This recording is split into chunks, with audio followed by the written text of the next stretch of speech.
അന്ന് അവരെ വിളിച്ച ദൈവം ഇന്ന് നിന്നെ വിളിക്കുന്നു.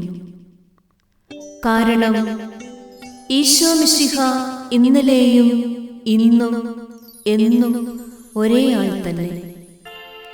ഇതൊന്നുമല്ല ജീവിതമെന്ന് നിനക്ക് തോന്നുന്നുണ്ടോ?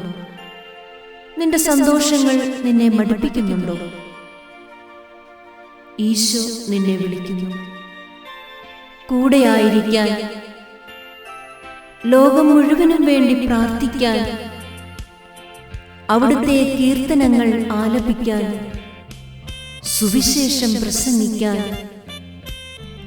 സുവിശേഷമാകാൻ, ആരുമില്ലാത്തവർക്ക് അഭയമാകാൻ, എന്നും ഈശോയോടൊത്ത് മാത്രമാകാൻ. ആരവങ്ങളൊക്കെ മെല്ലെ നിലയ്ക്കും.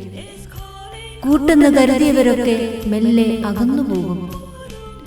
നേടിയ അറിവും സമ്പത്തും നിസ്സാരമെന്ന് തോന്നും.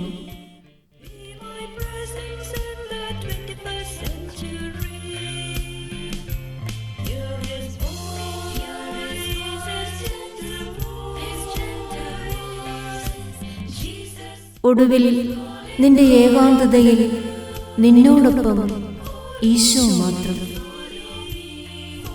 വരൂ, ഈശോയോടൊപ്പമായിരിക്കാം.